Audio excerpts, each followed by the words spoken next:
Dear friends, welcome to Think BRICS. Today we are going to talk about Brazil. And let me introduce our guests. Marco Fernándes, one of the Brazilian representatives for the BRICS Civil Council. Also, he works as a special correspondent for Brazil de facto in Russia. And another guest of ours today, Feliciano Guimarães, who is an academic director and senior researcher at the CEBRI, the Brazilian Center of International Relations. Welcome, gentlemen. Thank you for receiving us again. Thank you so much. We are happy you are joining us. Yeah, both of our guests have already taken part in discussions on our channels, but welcome again to Think BRICS. Well, let's get started.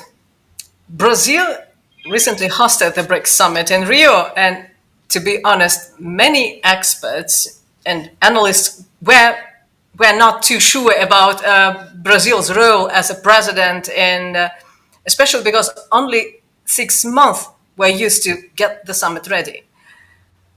But meanwhile, a lot of political experts thought the summit was a success.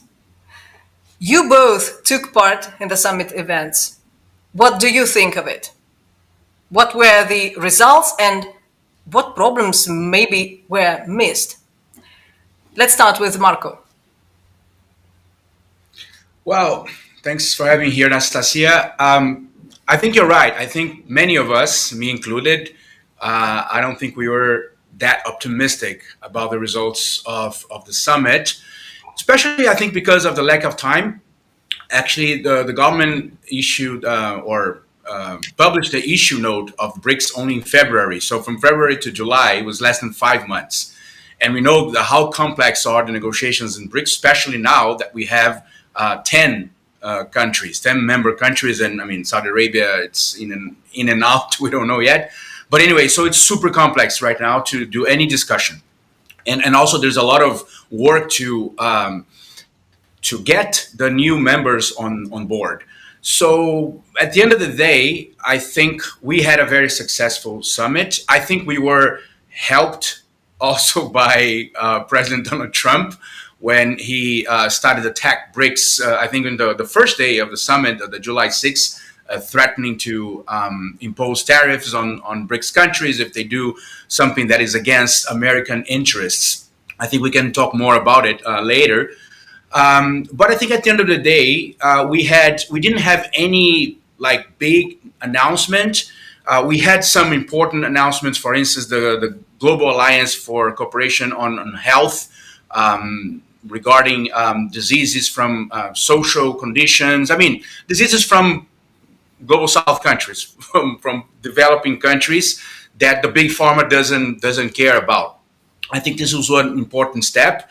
More or less similar to the Global Alliance Against Hunger and Poverty that Brazil also proposed last year in G20. We had some commitments about climate change that are actually going to be discussed further in COP30.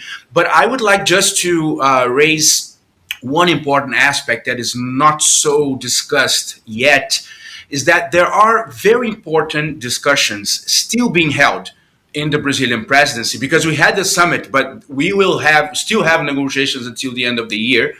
And there's some very important financial agreements or financial proposals of BRICS that are being discussed. For instance, the CRA, the contingent reserve arrangement, is being reviewed. There is a chance that we have expansion for more countries, because right now, you know, there's just the 5 regional countries that are allowed to withdraw resources, but actually nobody did it. The CRA is still frozen, actually. But so there is this possibility that the new members also can get money. And right now we have Ethiopia and Egypt in a very, I would say, dire situation, because they had agreements with IMF last year that was not good. So we have that. There's also the discussion about expand the currencies of CRA, because right now it's only US dollars. We also have a discussion being held about the idea of a reassurance company, a BRICS reassurance company. There was a proposal from Russia from last year. I mean, reassurance companies don't have time here, but it's basically the enforcement for Western sanctions at this point. These are the companies who are the assurance companies of the insurance companies. And also there are discussions about, I mean, still initial stage, about the grain exchange, which also a Russian proposal from last year. There would be a chance to have some breakthrough in the grains market, global market. And also this is also connected to the discussion of the dollarization. But I mean, just to have a sense of very important discussions that are still going on. It's maybe until the end of the year, we might have some announcement, or we have maybe a more advanced stage of negotiations for India next year, when India will to take over the presence of BRICS. So I think at the end of the day, for 5 months, and with the expectation that we didn't have that much, I think it was a very successful presidency of Brazil, and let's see. I mean, next year India will keep. Thank you. Yeah, next year it will be India's turn. Feliciano. Thank you, Anastasia, for hosting me. All right. Thank you for hosting me again, and a pleasure to be here with Marco and discuss the summit of Brazil, the BRICS presence in general. So, in general terms, I think I agree with Marco. I think the summit itself, it was a success. We didn't have much problems during the summit or even the agenda. Of course, there was a lot of discussion inside Brazil.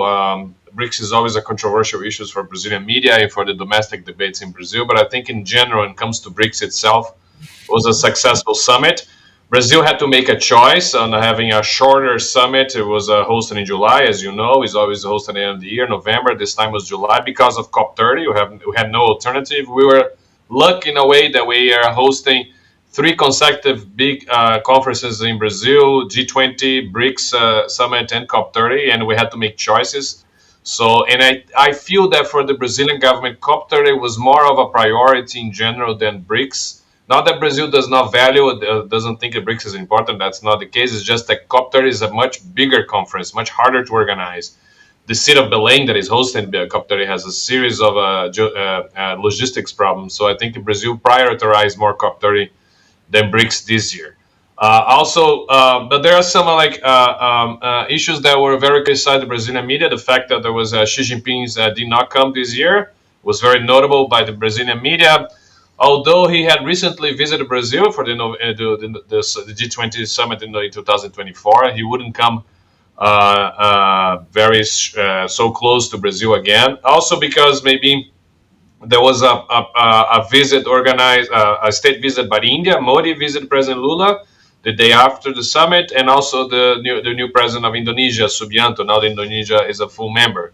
So for Brazil, it was very important that we could host 2 state visitors right after BRICS. But some challenges, of course, were exposed during related to the expansion of BRICS, especially with the entry of Iran, which brought, of course, new geopolitical sensitivities to the table in Brazil.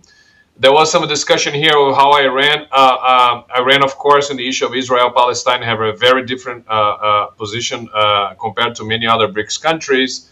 But at the end of the day, in the final declaration, the general position of the BRICS country was what you could see in the paper. So Iran was unable to change the narrative of BRICS, the historical narrative of BRICS of 2-state solutions for Israel and Palestine. Of course, always asking for the creation of the state of Palestine. But so Iran is a new kid on the block.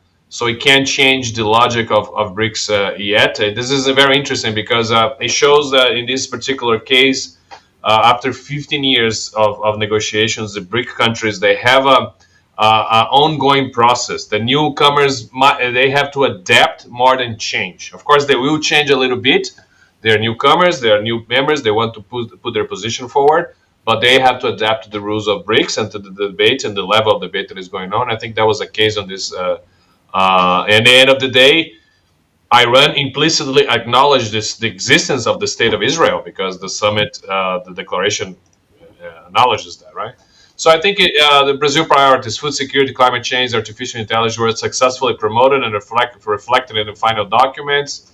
As Marco said, some of other issues, the one issue that was important for Brazil was launched during the BRICS, and it will now be formally launched at COP30, is the Tropical Forest Forever Fund, which is going to be a fund that Brazil is trying to build up for tropical forests. The idea was put forward during the BRICS Summit on negotiations throughout the first semester, and now Brazil is going to formalize this launching at the COP30. I think in general, Brasilia managed to de-emphasize, at least from a public point of view, the de-dollarization debate in general, because there was in Brazil, as I mentioned before, this is a very polarizing issue. Marco said that Trump helped the conference by attacking the conference. It was, of course, it was programmed by the Americans it was a schedule on their part to make these attacks.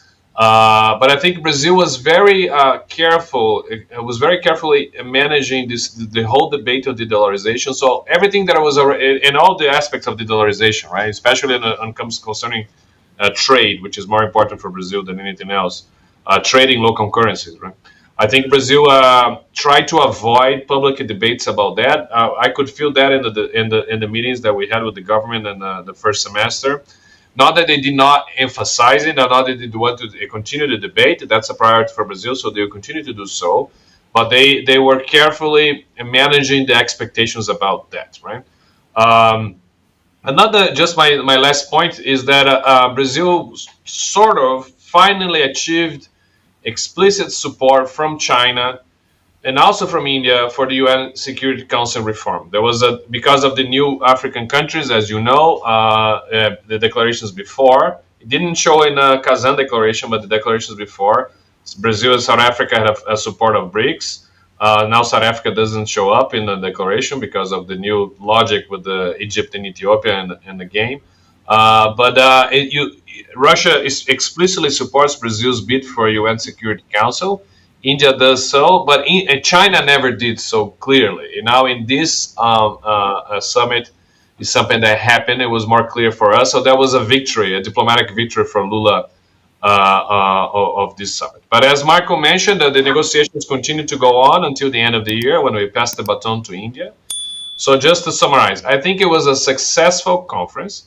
Was a small conference compared to Kazan and probably compared to the next one coming in India. I think in India and Russia, they'll put more effort in organizing bigger BRICS conferences. And I think that Brazil did not decide to have a big splash with the BRICS summit for two main reasons. Because we're hosting COP30 in the same year, and also because of the economic and logistic problems of organizing two big conferences in the same year. So the diplomatic to do so. So these are my general remarks on the summit. Marco, you wanted to add something? Yeah, no, just actually also remind that there was a historical thing happening this year that was for the first time ever. The civil society took part officially from BRICS. First in the second meetings of the Sherpas, end of April. So we, as a BRICS Civil Council, were invited. Also, actually, all the forums and councils, there's like 10 overall. All of them, we were together in the Sherpas meeting. And in the summit, there was a session on the afternoon of the 6th that we had three councils, let's say, that were invited. So the BRICS, the Business Council, the Women Business Alliance, and us of the Civil Council. We had our representative, João Pedro Stedley, that addressed, with our recommendations, addressed the leaders. Lula, Ramaphosa, Subianto, Li Qiang, Modi, everybody was there. So I think this was also a very important aspect of the Brazilian presidency, because this was an option of President Lula and Itamaraty, the Minister of Foreign Relations in Brazil, to open the space for the civil society and to strengthen the voice of the civil society. That we hope that India also will follow the example. So I think this is an important breakthrough also for BRICS in general, because it's important to have more participation of the civil society in the discussions and the recommendations for the leaders. Yeah, you're right. Thank you, both of you. Actually, just to add one more thing, we continue talking about that BRICS in general, it's not only about higher representatives and leaders and ministers. BRICS, it's about people, right? So Civil Council, it was very, step forward in this direction to bring BRICS closer to the people. But can I make a comment on that? Yeah. Just a quick comment. So as CEBRI, we helped organize the T20 under the G20 presidency, right? So T20 is really big now. There are hundreds of meetings, hundreds of think tanks participating. And G20 is very big in terms of not only, this is one of the groups, but there is C20, B20, there are a number of letters of 20. And when we started to CEBRI to work with for the BRICS presidency, we felt the BRICS was very, very close. It was not like the G20. So the G20 was way more open to civil society compared to BRICS. But way more. I participated in meetings at the G7. I went to Japan to participate at the G7. And I felt there, as I was Brazil was invited, so CEBRI was invited as a think tank to go to Tokyo and Fukuyama afterwards. And then I participated in these meetings. And I felt there was a very close group. There was one think tank per country at the G7, and one of India, one of South Africa, and one of Brazil there. So it was a very small group. And then that was before G20. Then I participated in G20, and it was this huge assembly of people participating. Cacophonic, a lot of noise, difficult to organize, but a lot of participation.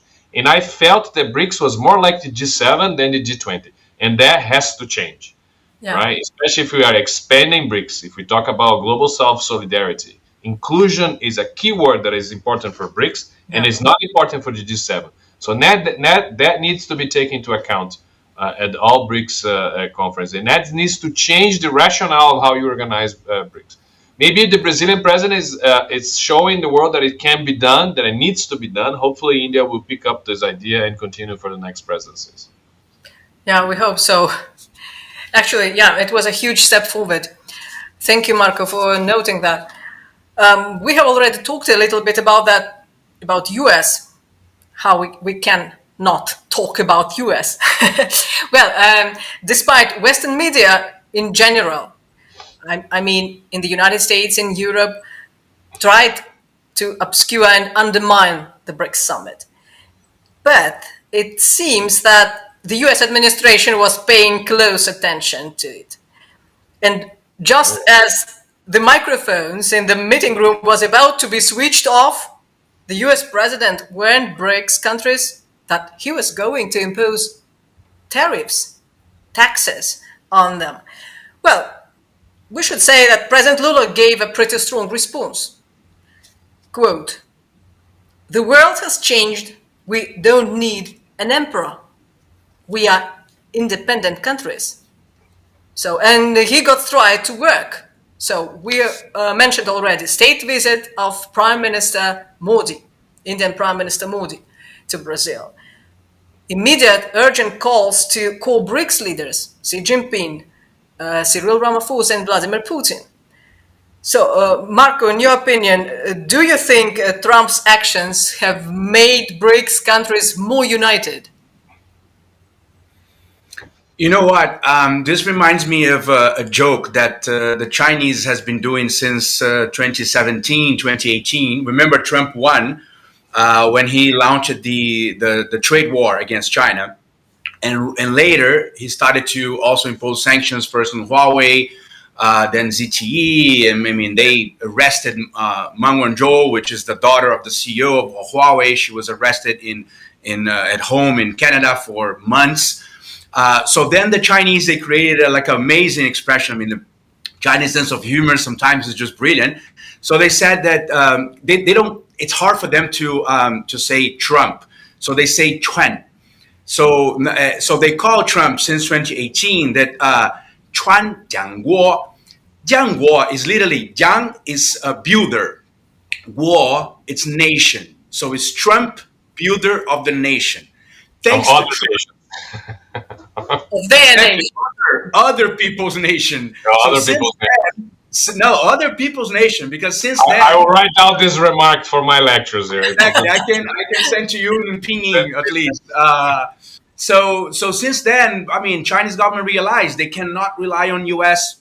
for anything, especially for high-end technology. So they speeded up the development of chips. Of course, they still rely on US for some of the most high-end chips, but they are speeding up the national development of high-end technologies since then, and other aspects and financial aspect. We know how much actually China is dumping dollars, US bonds in the last years. So actually what Trump is doing now for BRICS is more or less what he did for China since 2018. So it's going to be, in a few years, we can say Trump, the builder of BRICS, because definitely his attacks are getting BRICS united. I mean, see how many calls from BRICS leaders we had in the last 2 weeks.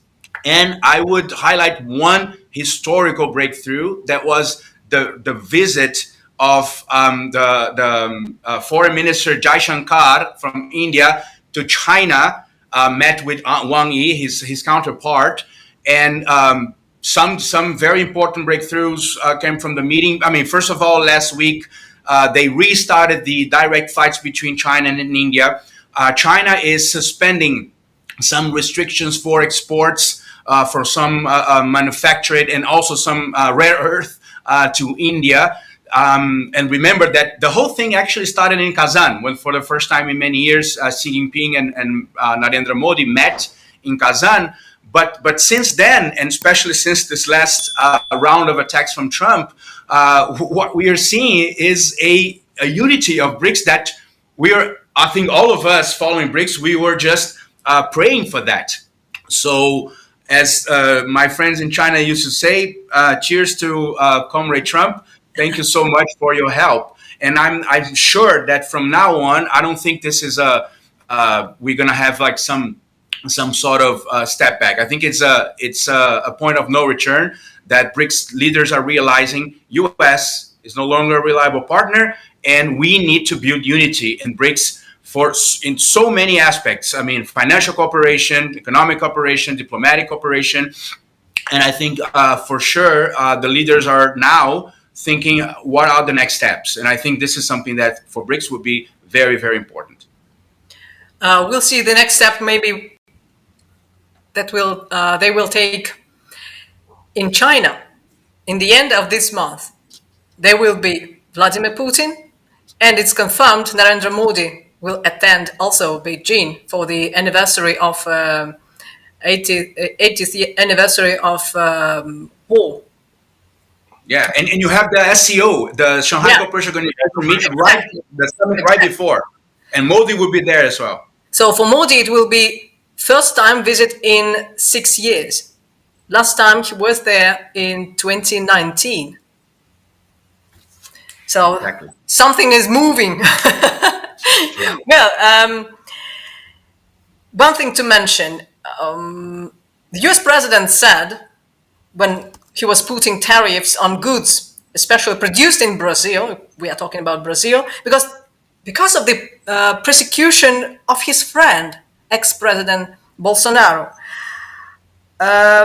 Lula said Trump is getting involved in the internal affairs of a state. Well, for our viewers, for you to know, there will be elections next year, 2026. And Lula has said that he will be standing for election. Feliciano, for you, what do you think? All that movement Lula is doing, his current activities within BRICS, his confrontation, we may say, with the United States of America, are there real moves of the leader of independent state, or has his election campaign already begun? Well, his campaign definitely began. He's always on campaign mood. That's Lula. We know him very well. Every single Brazilian knows Lula by heart after so many years. I do think that BRICS is one of the ingredients on the American side to attack Brazil on tariffs, but also the Magnitsky law that was imposed against the Supreme in Brazil, against Minister Alexandre de Moraes, who is the judge in charge of judging the case of Bolsonaro that was presented to the court. Trump definitely mirrors Bolsonaro. He sees Bolsonaro as a mirror of his case, because the American judicial system was unable to stop Trump to run another election, and the Brazilian judicial system, on the contrary, was totally able to stop Bolsonaro not only from running, but it's very likely that he's going to be sent to jail for a number of years. He's already in home arrest, but he will probably go to the jail for a number of years, because as you know, he was one of the organizers of a coup attempt in Brazil the 1 week after Lula's inception. So the judicial system in Brazil is unified, working to investigate all the case on the federal and the Ministério Público, which is the federal prosecutions, but also in the Supreme Court. So for President Trump, the case of Brazil is a cautionary tale of what could have happened to him. So at the end of the day, I do think that the United States' strategy towards Brazil nowadays is a regime change strategy. What they want is to imbalance the elections in Brazil in 2026, to help the opposition candidate, whether it's from Bolsonaro family or not, to win the 2026 election. And Brazil will have a government coming from the right that, in the American view, will tilt Brazil's foreign policy towards the West. Brazil will never exit BRICS, but Brazil will pull back from BRICS a little bit. So BRICS is definitely one of the ingredients, but maybe the most important ingredients are the two. The first one, which is this connection between the far right in the US and far right in Brazil, and the second is the close relationship that Brazil has built over the 4 years of Lula with China. So first is the far right of the United States with the far right of Brazil. Second is China, and third, of course, is BRICS. So all these three elements are seen by the American authorities as something that they have to fight against. In my interpretation, is that the harder they are with Brazil, the more coercive they are with Brazil, the faster Brazil will move towards China into BRICS, because we are forced. We have no alternative by doing so. Will take some time in a number of areas. The United States still has an immense capacity to create serious domestic damage in Brazil.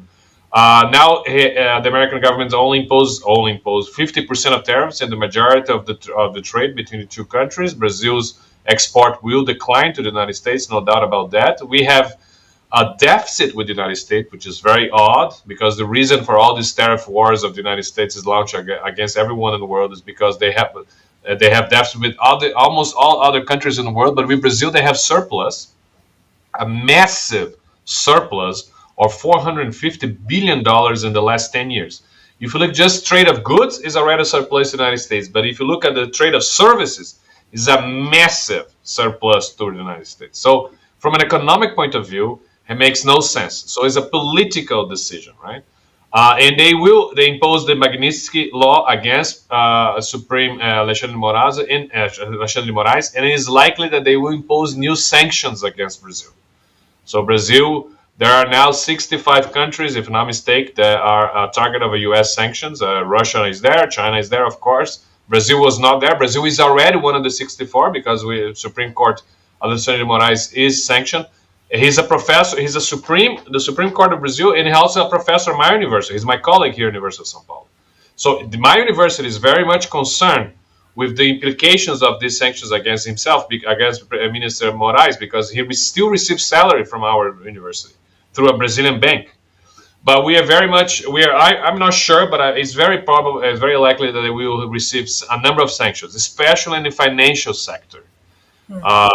Penalizing Brazilian banks in a number of other trades. If that happens, the situation in Brazil will become really complicated. So that's the overall idea here, is that the United States is forcing a regime change in Brazil. This is one of the worst moments of our bilateral relationship. But also the side effect of that, the unintended consequences, is that it's an inefficient strategy, because if they want to prevent Brazil to moving closer to China, that's not the best strategy. Actually, this is the worst strategy, because they are forcing us to seek for alternatives. We have already built these alternatives. We have the best diplomatic channels now because of BRICS, with China, with India, with Russia. We will only continue to do so. On the bilateral relationship with Russia, that's another issue that can complicate things further down the road, is because now, as you know, U.S. imposed secondary sanctions to India. They might impose secondary sanctions to Brazil because we import diesel from Russia. We could buy diesel not from Russia anymore, but from the United States, from Canada. Diesel is something that we can easily change the source of diesel, but we cannot change the source of fertilizers. We rely heavily on potassium from Russia. 90% of Brazilian potassium comes from Russia. Without potassium, there is no Brazilian agriculture output, production. We are dependent on Russia. It's a mistake on our part. We shouldn't be so dependent on Russia. But the Americans are threatening to impose sanctions on fertilizers. If that happens, then it's a big problem. We have no alternative. We're going to have to suffer the consequences of these additional sanctions because we're going to continue to buy fertilizers from Russia, because you cannot buy fertilizers from anywhere else in the world. There is no other country that can supply with the quality and the amount the Russians can do. But that shows how difficult the bilateral relationship is becoming right now. So let's see. I think a strategy will not work out. Today, just some polls come out. Lula is already going up more and more up in the polls. It creates the rally around the flag effect, which is the more you attack Brazil, the more the voters tend to support the government, especially the independent voters, the ones that I'm not sure that they would vote for Lula. Now they see no alternative but to vote for Lula. So actually, Trump is helping Lula in 2026. But I don't know how much this effect will last, because the election is only in October 2026. Very complicated time. Yeah, it is. It's still a lot of time. A lot of things may have changed. But you mentioned about a right wing and so on. And let's stick with elections for a minute and run through what went down in Bolivia on Sunday. Well, for our viewers, if you didn't hear about it, the Bolivian presidential elections is going to a second round. Both of the candidates are from right wing, and both are US and Western oriented. So, and they're both publicly against BRICS. But this year, Bolivia got partner status, BRICS partner status. So, if you are interested in this topic, I mean our viewers, please follow our Substack. There is an article, a very interesting article about that. And please watch our video about Bolivia gaining BRICS partner status as well. But what do you think? These elections in Bolivia, what could mean for the BRICS countries? I was just wondering if there might be any potential problem for Latin America unity, or if there could be any consequences for that project, bi-oceanic corridor. Marco. Well, first of all, there was very, very bad news for the project of integration of South America, of Latin America in general. It's also not a good news for BRICS because we still don't know. I mean, we have to see who's going to win.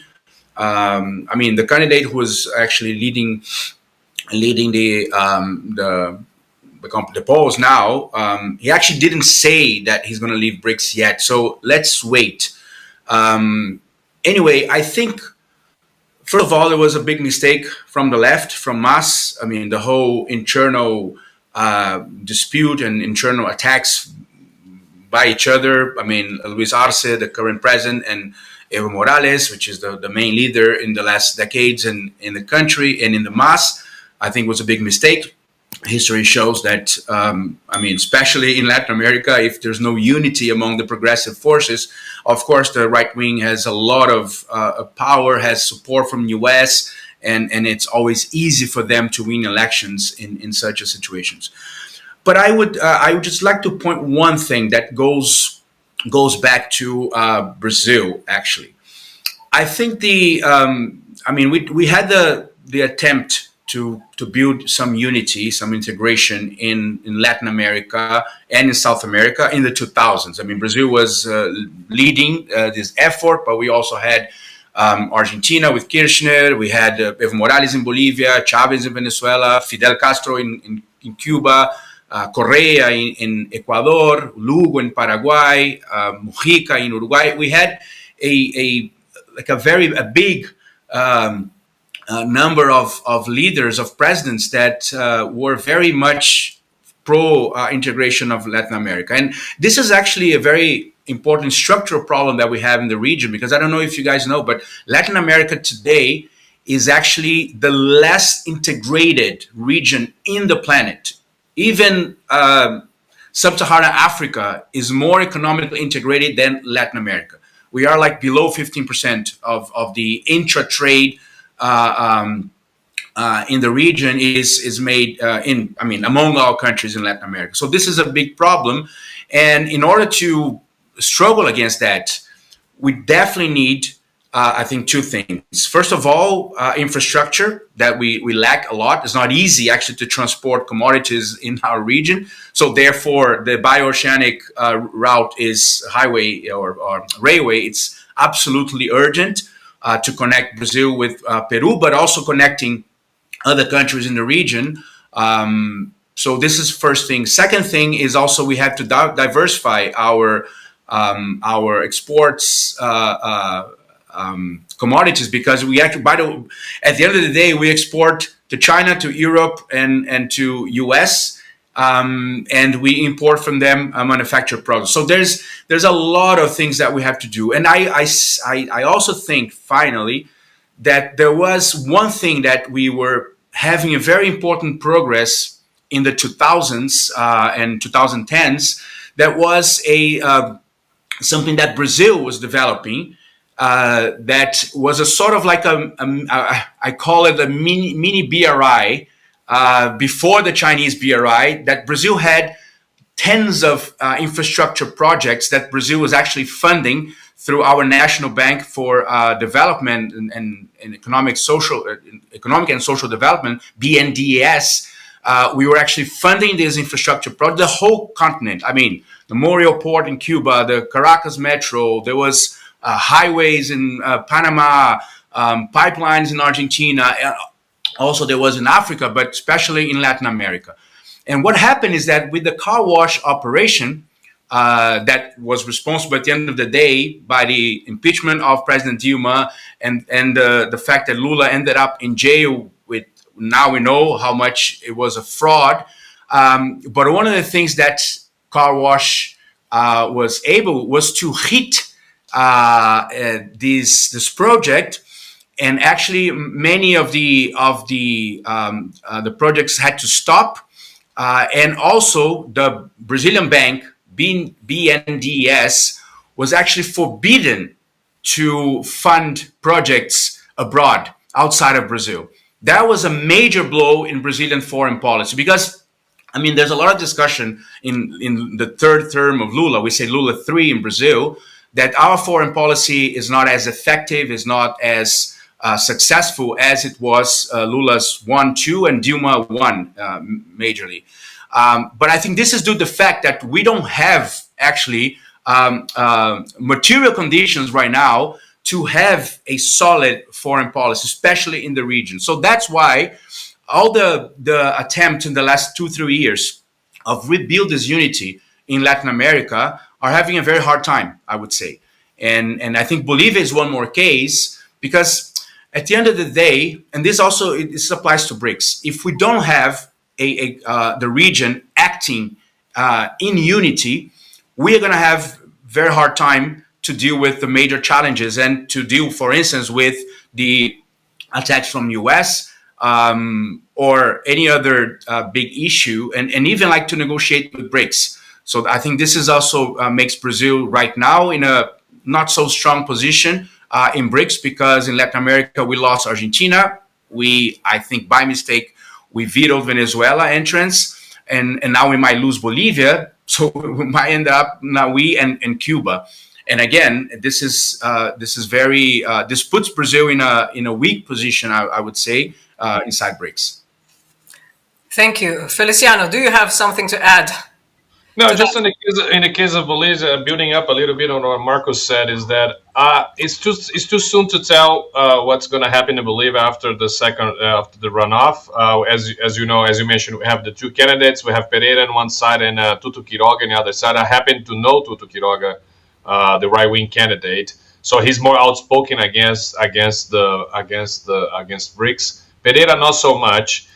You have to realize that Bolivia is going through a serious balance of payment problem. So they don't have a hard currency. They don't have US dollars there, not even reais there. So it's very difficult for them to continue to import basic needs.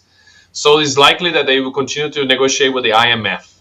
So in this case, no matter who is going to be the next president, it's very likely that the U.S. administration will have a say and a very important influence on the next presidency of Bolivia. So it depends now on the U.S. side as well, and if they're going to instrumentalize one more time IMF in a package against Bolivia, because Bolivia needs a hard currency. So if that case, they might, in a negotiation, demand Bolivia to exit BRICS, not become a partner anymore. They might ask that. In return to IMF package. That goes back to what Marco said initially in his presentation, that the CR8 at BRICS doesn't have fund. It's just a treaty based on US dollars that allows countries from BRICS countries to use each other's foreign reserves in case of necessity. So we need to, BRICS needs to evolve more into that, to actually have an international fund that is able to finance countries in need, whether partners or not, in these dire moments. But you have to realize that the left-wing voters in Bolivia, just the final point, that they did not vote for either of these candidates, but it's likely that they will vote for Pereira, which used to be from one of the left-wing parties at Bolivia. So it's too soon to tell. I think Pereira will be the winner of this election. I'm looking at some polls right now. I work with polls here, so I'm looking at some polls, and they're indicating that Pereira is ahead a little bit of Quiroga. They are, depending on how you see, they are both right wings, but Pereira is not a right wing that we are expecting, a typical right wing. So there might be some changes in Bolivia. We have to wait a little bit to see. But it's a case to be concerned of a BRICS partner that is going through dire economic problems, and BRICS are unable, don't have the instruments, financial instruments, to actually help a country, whether it's Egypt or Bolivia, in this situation. That is something that BRICS members have to have in mind. And I'm sure they have in mind. Thank you. I hope Bolivia will not have the end of Argentina, who refused to join the BRICS by the end of the day. Strategic mistake on the Argentinian part, by the way. Okay. Well, Marco, you mentioned about Dilma Rousseff, ex-president, that is now the head of the NDB, New Development Bank, or BRICS Bank, how they call, some call it this bank. And this year it was an important anniversary, 10 years of NDB. So, dear friends, we have put a video about this topic on our channel, and I invite everyone to watch it. Paulo Nogueira Batista, you know him, the former vice president of NDB, says that, according to Pepe Escobar, the bank needs to grow and get more members as soon as possible if it wants to become a major player for the global south and real alternative to the existing international financial institutions. So what's the NDB's role in today's geopolitical landscape, Marco? So just one thing, sorry, because I was worried about the time when I saw the camera moving, and just one thing that I need to add to the last thing I was saying. Let's not forget the car wash operation, who had this major blow in Brazilian foreign policy and all the projects infrastructure. I mean, this is all documented. This was a U.S. operation. Just to be clear, this was a U.S. intervention and a U.S. attack on Brazilian foreign policy that, of course, was making Brazil a very important actor, not only regionally, but globally. So going back to the NDB, I think NDB, first of all, I think after, of course, President Dilma Rousseff came to the bank in Shanghai in 2023, I think we had some progress. The bank, first of all, I think probably for the first time, the bank is now in the headlines. Almost every day you have headlines everywhere in the world about the bank. So of course, having somebody with a political weight of President Dilma Rousseff puts the bank in the highlight. And of course, is a different moment where de-dollarization is a big hot topic, so everybody's talking about, and at the end of the day, you end up talking about the NDB. But so I think NDB had progress also in terms of there's more funds now.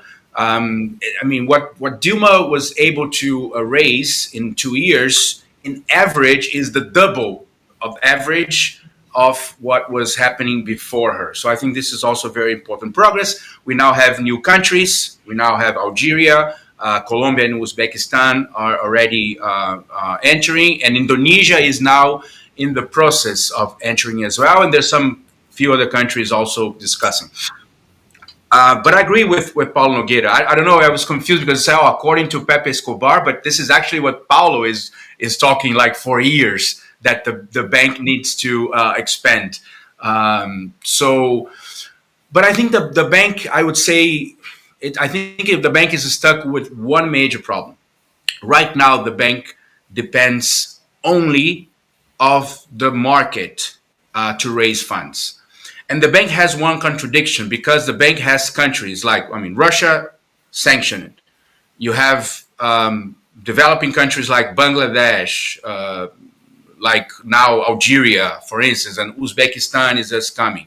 So this makes also the bank, this makes the rating of the bank, this evaluation from the Western agencies, makes the rate of the bank not so high, which makes the money more expensive to the bank when they go to the market to raise funds. So I think this is one of the major contradictions. For instance, Iran wants to be a member of the bank, being also a member of BRICS. And actually Iran offered a lot of money to become a member. They were not like wanting to become a member, it's like, oh, we need money. No, they were offering a lot of money to become a member. But they still didn't join because of what? Because they are sanctioned by United States. And if they join the bank, the rate of the bank will decrease. So in my opinion, I think the only way of overcoming this and not being dependent only in the market, which means only in Wall Street, which means only in BlackRock. So the NDB actually depends on BlackRock nowadays to raise funds. I think the only way is to get agreement with the BRICS countries and get public funds from the BRICS countries. We are talking about China, the largest economy in the world in GDP, PPP terms. India is the third, Russia the fourth, Brazil the seventh, Indonesia already coming the eighth, and if you have Emirates also. Yeah. So it's hard to understand how such rich countries cannot raise, like, I don't know, 30, 40, 50 billion dollars a year. And if you put this money on the market with the instruments of financial market, you can like make this like 200 billion dollars of funds for development of projects of railways, infrastructure, etc. So this could make the bank actually like an alternative for instance, to the World Bank. But it's not happening. Actually, the last time I met with President Dilma, we had a meeting like 4 weeks ago in Shanghai. I asked her this question. She said, Marco, I don't think this is going to happen. It's super complicated. And I asked her, but there's any alternative? Could we, for instance, like establish a sort of like a BRICS sovereign fund? She said, yeah, this could be, but you have to talk to the leaders because nobody's talking about this right now. But I think this is the only way, because I don't think the bank will have will become a real alternative to the global south. As all the leaders say, every summit at BRICS, everybody say we need to strengthen NDB, we need to get more funds to NDB. NDB is super strategic, is the global south bank. Unless we solve the issue of how to raise funds, I don't think NDB will be able to accomplish what we expect. That will be a sort of alternative to World Bank. So let's see.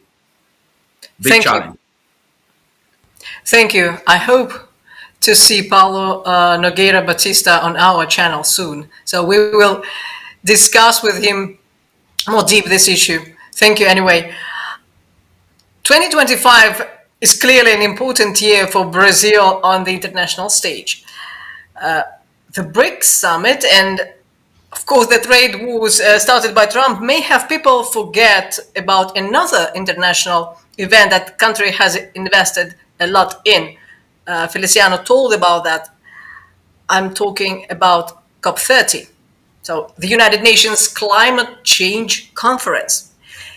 The final declaration of the BRICS Summit mentions a number of items related to the climate agenda. The BRICS leaders explicitly state that climate finance, let me read that, is a duty of developed nations towards developing countries. So this reflects their fundamental position that rich nations have a historical responsibility for climate change and must act first. Feliciano, could you give us a short summary of what is planned for COP30? What part does Brazil play in all this? And how does it connect to what we had at the summit? Just in brief.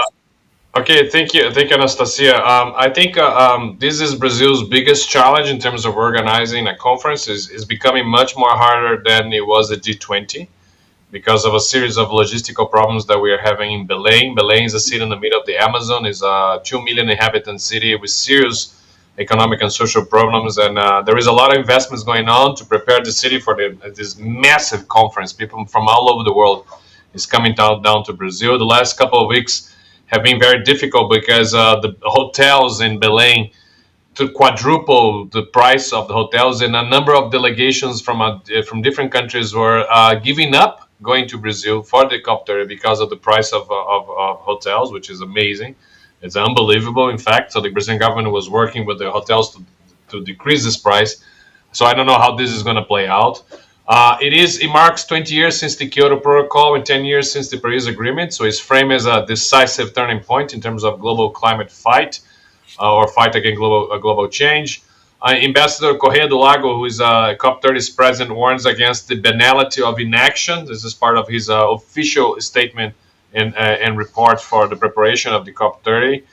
Inaction risks locking humanity into the future tragedy and instability when it comes to climate change. One of the initiatives that Brazil is launching in the process of organizing the COP30 is what we call in Portuguese, the word is called mutirão, M-U-T-I-R-A-O. Mutirão is an indigenous word used for the mutirão. We have everywhere you go, there's a lot of people working towards the same goal together, sharing responsibilities and sharing tasks. It's called mutirão. It's an indigenous word that the Portuguese from Portugal don't use, they don't know, but we have in Brazil. It's a Brazilian invention, let's say. So we call the global mutirão to unite government, civil society, private actors. So it aims to be the most inclusive COP30 in history, which is, it goes against the idea of the high prices for hotels. You cannot be inclusive if you charge so much for others to come. Even as CEBRI, we are calculating by the dime how much money we're gonna have to go to Belém because we find no place to stay. We might have to go there camping. Will be very interesting to go camping again after so many. Last time I went camping was during college, so let's see how's that gonna work out in the middle of the Amazon with the mosquitoes of Amazon, which is it's a nightmare. Trust me. So. There is the Forest and Tropical Forest Forever Facility, the TFFF fund that Brazil wants to launch. This is on the Brazilian side. I think it's going to be important. On the issue of just inclusion and ethics, there is the global ethical stock take that Brazil is proposing. There is strengthening the builds on COP28 global stockade and the COP29 Baku Pact. There is a road aims to mobilize at least $1.2 trillion annually by 2035 for the fight against global climate change and energy transition. The three pillars of the negotiations are called implementation, inclusion, and innovation. And let's see what's going to happen. So far, if you look at the local discussion about the organization, if you look at the Brazilian government mobilization, in one side, you see all these problems that are difficult to handle, but in the other side, you see a big mobilization of the government. Every single ministry in Brazil is working hard for the COP30.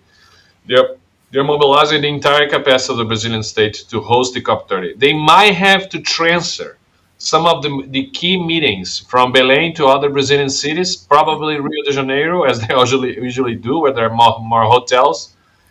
back 2 years ago, we as CEBRI proposed not to be Belém, the COP30, but to be Rio Belém COP30, because we're like, we will be interesting to have half of the conference in Belém, in the middle of the Amazon, and the other half in Rio because of logistical issues. Maybe it happens that way.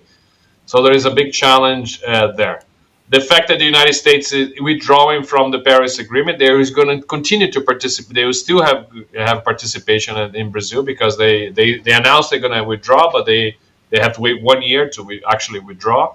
So they will be there. Let's see how the American delegation will behave in this COP30. But the fact that China is coming in with a big delegation and all the big Europeans are coming in, so we have a lot to work. And there is some, I would say that in terms of expectations, it's a medium expectations. I think I had higher expectations for the G20 and the BRICS Summit.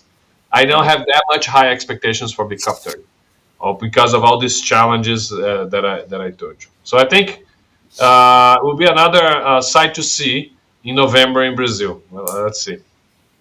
Thank you. And next G20 will be in South Africa. Correct. It's already going on. Yeah. Well, we are closing for today right now. We have already 1 hour talking. Brazilians, my God, you're a disaster. I'm sorry for that. Well, thank you. Thank you both for choosing time, for finding time to join us today. Thank you, Feliciano. Thank you, Marco. Well, and we are waiting for your analysis in the future. You are always welcome to Think BRICS. Thank you so much. And for you, dear friends, that's all for today. Subscribe to Think BRICS and follow us on our social media. Thanks for watching.